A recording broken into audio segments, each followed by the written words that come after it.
Bonjour les amis, maintenant on va parler des étapes de la respiration.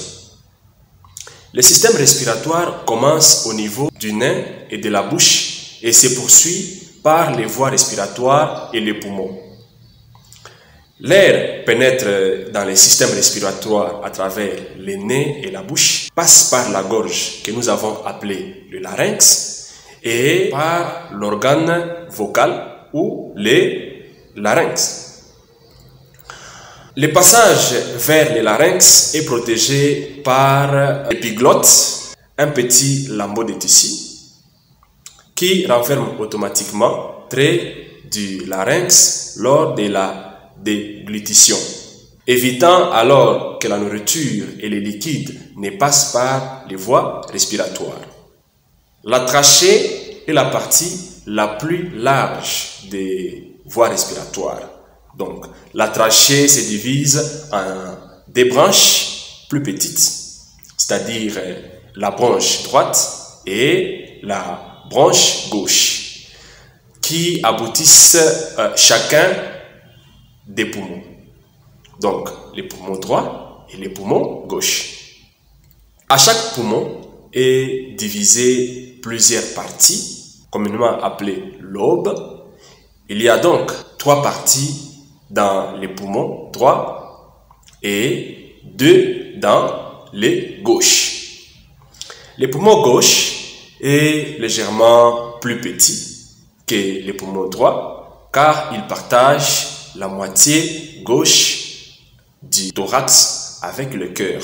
Alors, les branches se ramifient de nombreuses fois en voies de respiration plus petites, jusqu'à former donc les voies respiratoires les plus fines que nous avons appelées bronchioles, dont la diamètre est égal à 1/2 millimètre.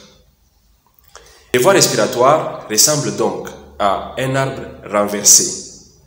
C'est la raison pour laquelle cette partie du système respiratoire est souvent appelée arbre bronchique.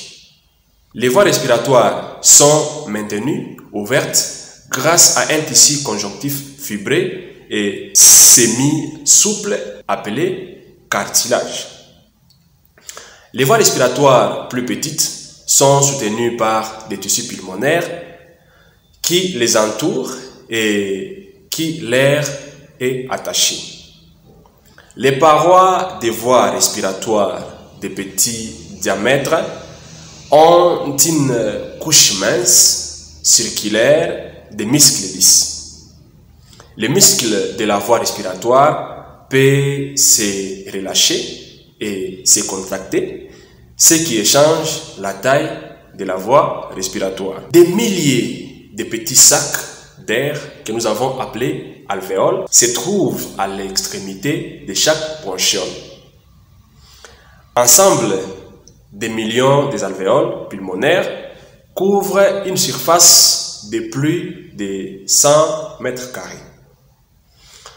Et l'intérieur des parois alvéolaires est parcouru par une danse ou des petits vaisseaux sanguins appelés capillaires. La barrière extrêmement fine entre l'air et les capillaires permet à l'oxygène de passer des alvéoles vers le sang et au dioxyde de carbone de passer du sang capillaire vers les alvéoles. La plèvre est une membrane glissante qui couvre les poumons ainsi que l'intérieur de la paroi thoracique.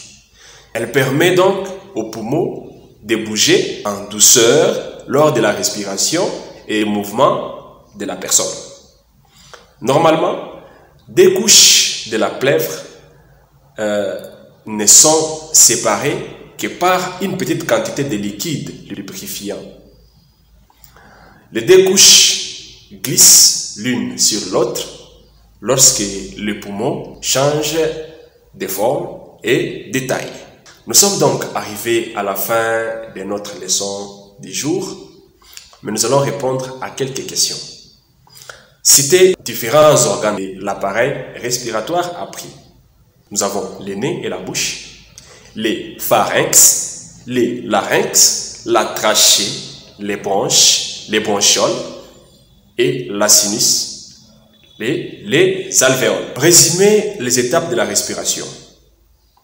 Comme nous l'avons appris, lorsqu'un individu respire l'air, celui-ci passe par la trachée, entre dans les bronches, passe par les bronchioles et se rend jusqu'aux alvéoles.